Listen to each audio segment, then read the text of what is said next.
Hey, it's Ricky Ranchu. Happy Sunday to everybody.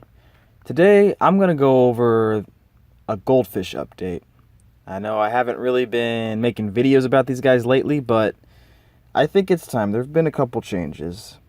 For instance, one of my Thai Ranchu is turning black and might be a calico, which is pretty interesting.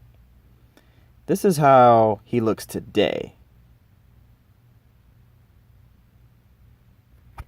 I feed these guys 3 times a day, one at 6 a.m. and one around 4 or 5 o'clock when I get home from work, and then around 8 or 9 p.m. Usually they develop into the white and black stage at a young age, and then they turn red and white. But it looks like this one's doing the opposite. I've been feeding some cobalt pellets for goldfish, and haven't been doing really anything special. It doesn't really get any sunlight, this tank, because I do know that black colors are brought out in goldfish by direct sunlight. So I'm pretty excited about this. Please excuse the poop.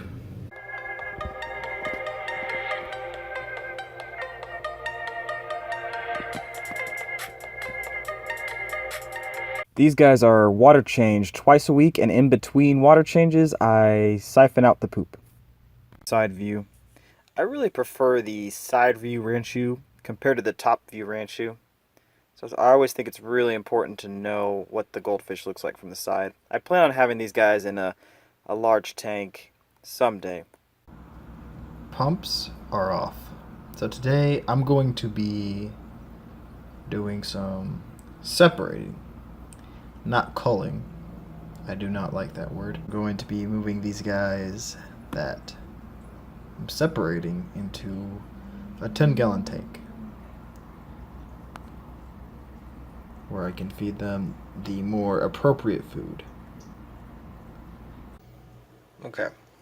This is the technique I use to remove young fry from anywhere. So you use it basically a tablespoon. And this is better than netting them because they can get caught in the net and they can damage their fins and whatnot, and I think this is the best way to do it.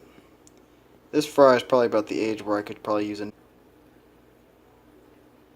It's probably okay. Okay, got the little guys in here. So I can closely monitor them and feed them appropriately until they develop large enough to go in with the larger siblings. I think there's about 10 in here. If you guys want some Ranchu fry, let me know. I'm gonna be moving soon, so I'd like to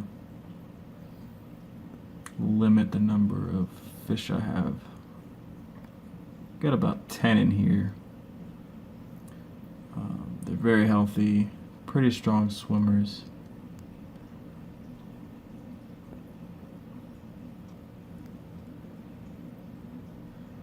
And I'm gonna be feeding some finer food so that they can actually grow at a faster rate than the larger siblings that can eat larger foods. So that way, separating the smaller ones from the larger ones really help out with that.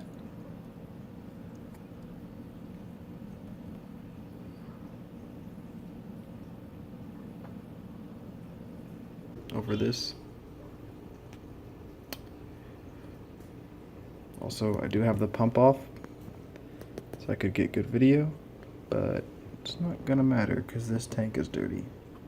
So this tank gets water changed twice a week, and I do sometimes siphon out some of the uneaten food as well between those water changes. And I like to use the bucket method for filling it up, where basically I run an airline hose from the bucket down to the tank, and I have a vacuum going or suction going, and it's better to do it this way so you don't create too much turbulence and the temperature change isn't as drastic. Neither the parameter changes are not drastic either. But it does take a little while. You can adjust the rate at which the tank is filling up using this method by tying knots into the airline hose. That way you can slow it down, control the rate of change. It's very important that you keep the flow rate low when you're filling the tank back up. It really messes with goldfish fry when they're not strong swimmers. Here I'm feeding frozen baby brine shrimp. I got the little cubes, and I don't use like the whole cube. I only use a small portion of it because I feel like it's overkill. You know, they're not even close to eating it all, but you know, I just want to make sure they can find the food. Also feed freeze-dried bloodworms to these guys, and I grind it up really fine. I got a video about that, how to prepare goldfish fry food in the links below. Bloodworms that I grinded up real fine. You can see it makes a nice little mist cloud, and they can easily eat and digest those particles because they're so fine.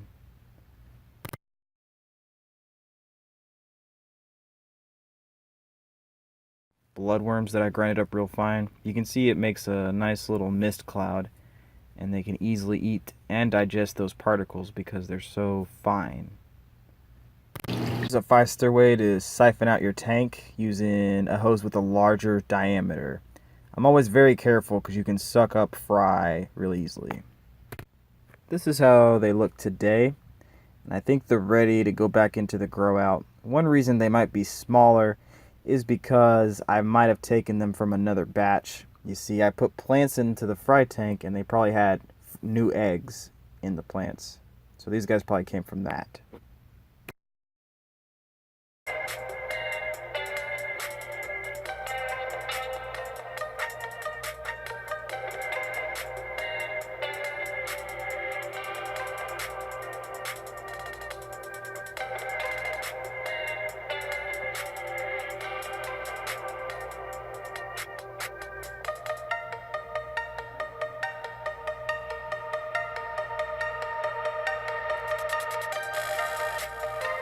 So here's some shots of my 3 largest fry, and yeah, they poop a lot. I also feed them 3 times a day. Here's the guys I just put in. I think it's going to be really good for them to be in this 37 gallon where they have a lot of swimming room and a lot of room to grow. So if all of these fry are from the same spawn, I'm left with 11 out of 300.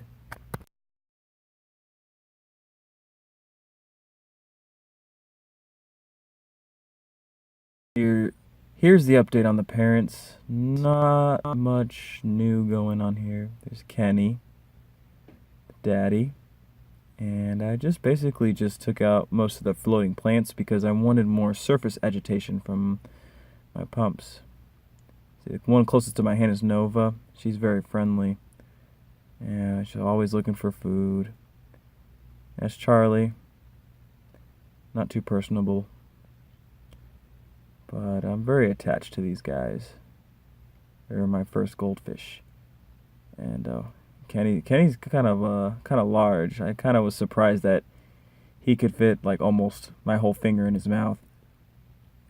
But they're still breeding regularly.